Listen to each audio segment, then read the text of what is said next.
नमस्कार दोस्तों, मैं शिवेश प्रताप एक बार फिर आपके साथ उपस्थित हूँ और मित्रों आज की जो मेरी चर्चा का केंद्र बिंदु है वो बजट है जो अभी 2024 यूनियन बजट आया है और लोगों में थोड़ा-सा इसको लेकर कुछ भ्रम की स्थितियाँ भी हैं जिसकी वजह से ऐसा लग रहा है लोगों को कि इसमें सरकार ने जो है बचत पर जो है कुछ राहत नहीं दी बल्कि उस पर कैपिटल गेन टैक्स बढ़ा दिया, प्रॉपर्टी के क्षेत्र में भी ऐसा ही किया। इसके अलावा इस तरह की फ्यूचर एंड ऑप्शंस ट्रेडिंग पर भी उन्होंने जो है एसटीटी वाला जो मैटर है वो तो मैं आज मित्रों आपके साथ जुड़ा हुआ हूँ जो हमारा ये बजट है, उसमें सरकार का जो विचार है, सरकार क्या सोचती है और किस प्रकार से देश के भीतर वो एक ऐसे वित्तीय अनुशासन और जन कल्याण को इंश्योर करने के लिए ऐसा की है, जिसको सामान्यतया हम नहीं जानते।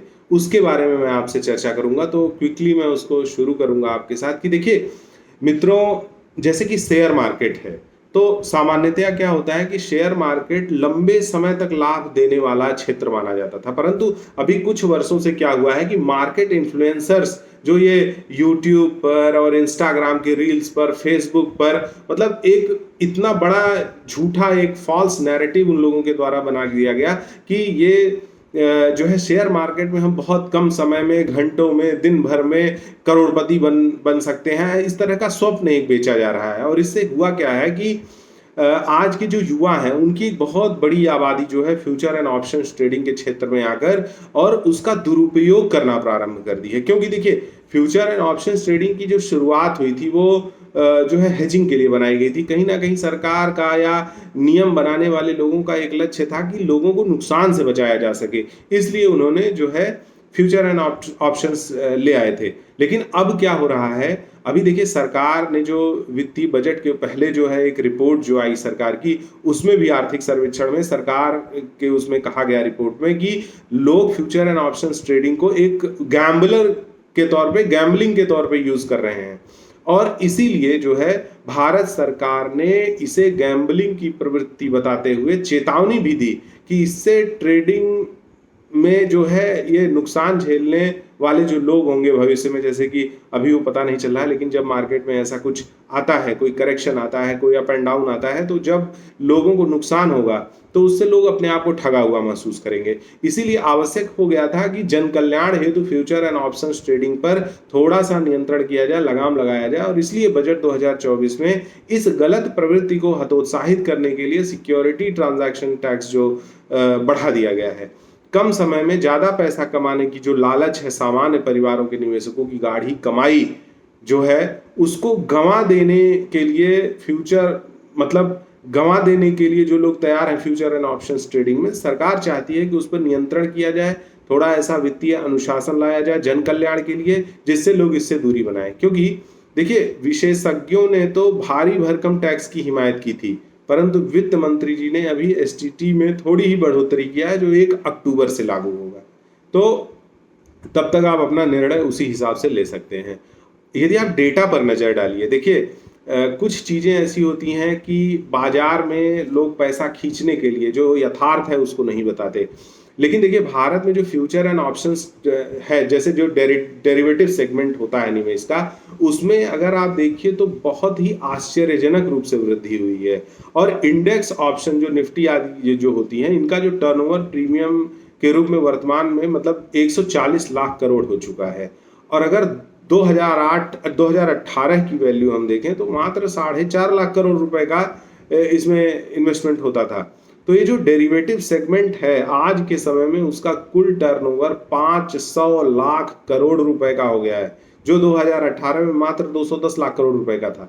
2023 में पूरी दुनिया के अंदर 108 बिलियन ऑप्शंस कॉन्ट्रैक्ट्स ट्रेड हुए हैं, जिसमें से 78% सिर्फ भारत के एक्सचेंज पर ट्रेड हुए हैं।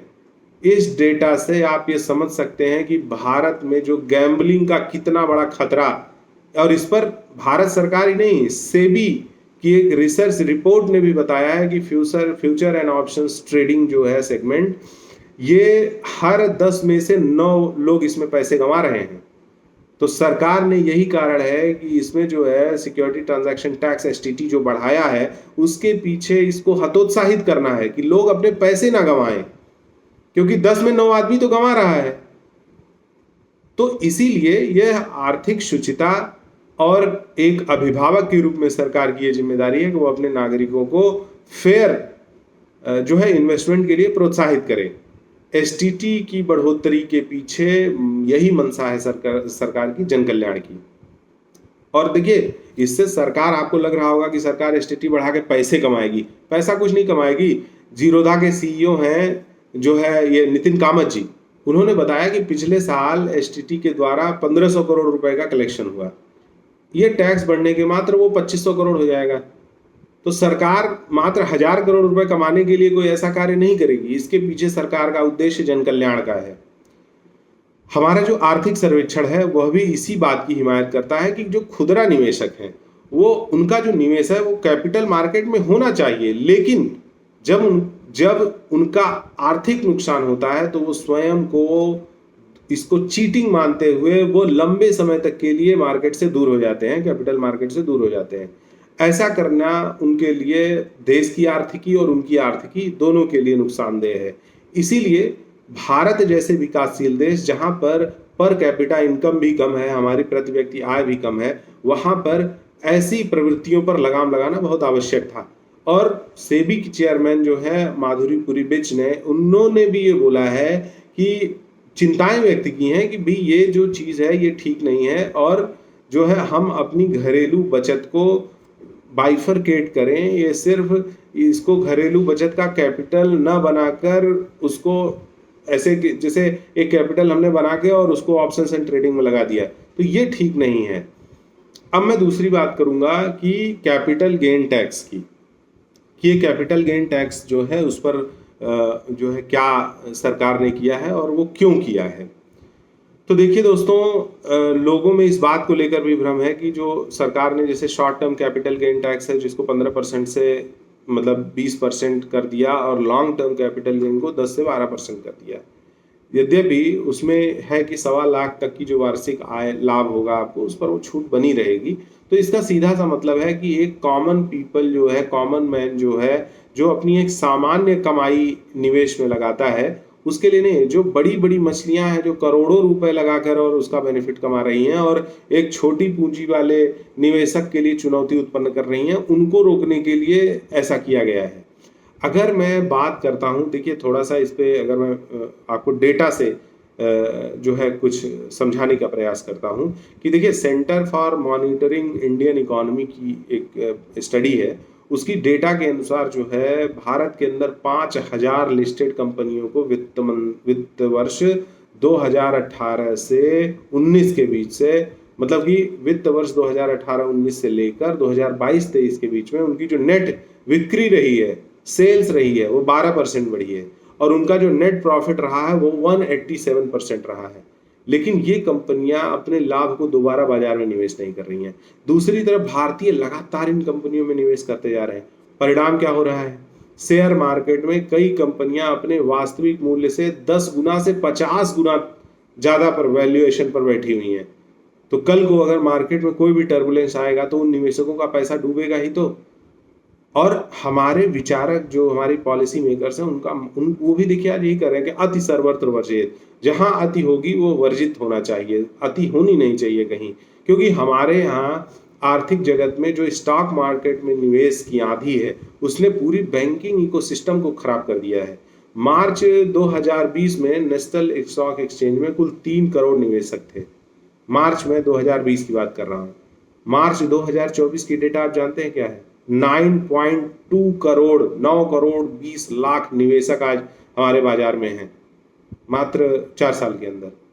आज के समय में भारत के किसी परिवार का जो 20% पैसा है वह फाइनेंशियल मार्केट में जा रहा है। स्थिति यहां तक हो गई है कि भारतीय बैंकों में लिक्विडिटी की समस्या खड़ी हो रही है, और रिजर्व बैंक ऑफ इंडिया ने कहा कि 28 जून 2024 में उन्होंने एक अपनी रिपोर्ट दी और उसमें कहा है कि भारतीय बैंकों से लोन तो लिया जा रहा है, क्रेडिट ग्रोथ तो हो रही है ईयर ऑन ईयर 13.9% यानी 14% की, जबकि इन्वेस्टमेंट कितना हो रहा है?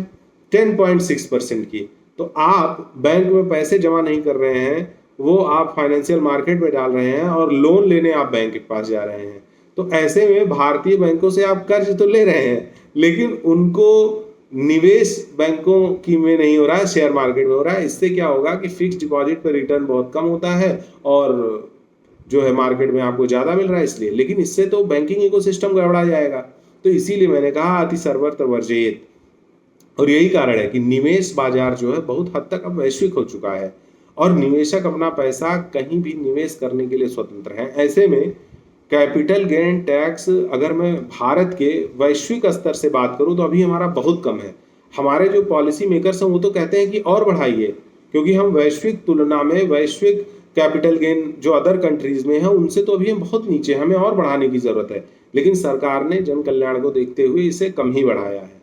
अब मैं बात करता हूं जो ये सोने चांदी का जो प्रोत्साहन हुआ, जो कस्टम ड्यूटी 6% कर दी गई 15% से, वो क्यों हुआ ऐसा कि देखिए सरकार ने अभी जो अपने बजट में ये जो सोने चांदी पर कस्टम ड्यूटी को 6% कर दिया है, इसमें क्या है समस्या कि जब कस्टम ड्यूटी बहुत ज़्यादा होती थी तो स्मगलिंग की एक समस्या हम साल दर साल देख रहे थे। तो उससे होता क्या था कि अभी देखिए कि सरकार की एक डेटा है कि 2023 में 155 टन सोना भारत में स्मगल किया गया।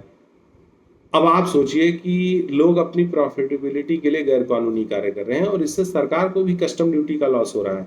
यानी अगर हम कस्टम ड्यूटी को कम कर दें तो इस स्मगलिंग में भी कमी आएगी, कोई भी रिस्क नहीं लेना चाहेगा इतना। और दूसरी बात ये भी है कि देखिए जब वैश्विक अर्थव्यवस्था मंदी में चल रही है, मुद्रास्फीति चरम पर है, भू राजनीतिक परिस्थितियां, युद्ध, यूक्रेन, इजराइल, ये सब के बीच में बड़े बड़े देशों के आर्थिक विकास संदिग्ध हैं, स्टैग्नेंट हो गए हैं विश्व भर। तब उस समय में क्या होता है कि विश्व भर के जो आर्थिक पंडित होते हैं वो कहते हैं कि this is the time to invest in gold. तो इस कारण से गोल्ड में इन्वेस्टमेंट करना उस समय थोड़ा सेफ हो जाता है।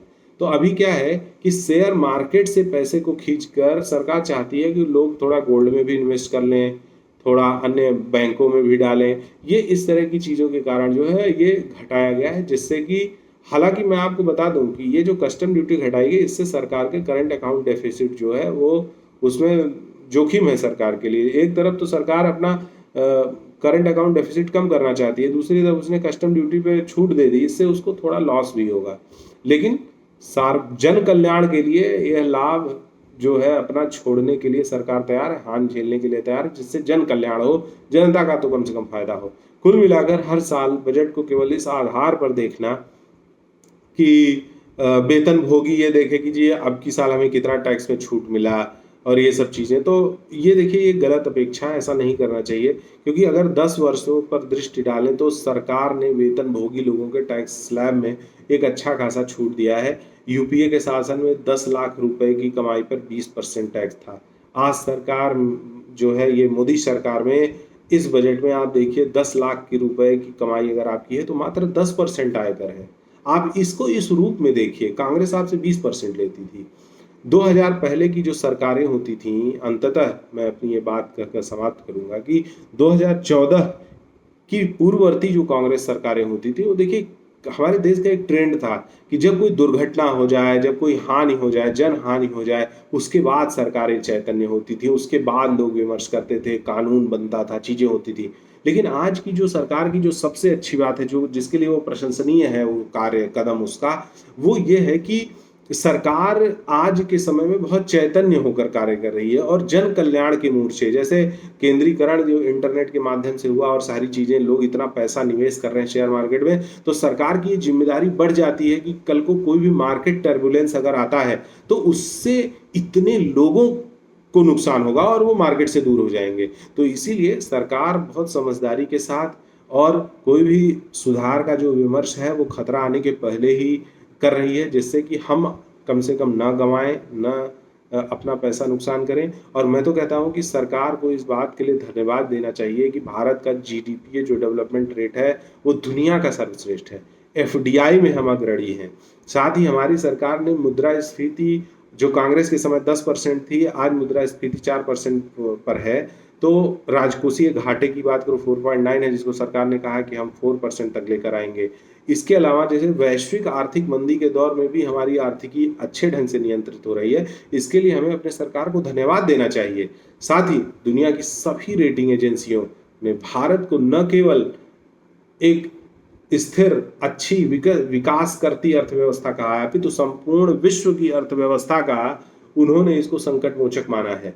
यानी भारत पर न केवल अपने देश बल्कि पूरे विश्व की वैश्विक आर्थिकी की जिम्मेदारी है, और इसीलिए भारत सरकार जो है सतर्कता से किसी आने वाले भावी संकट को भांप कर यदि हमें उसका समाधान पहले दे देती है तो यह प्रशंसनीय है और हमें उसका स्वागत करना चाहिए। इसी के साथ सभी को नमस्कार। जय सिया राम।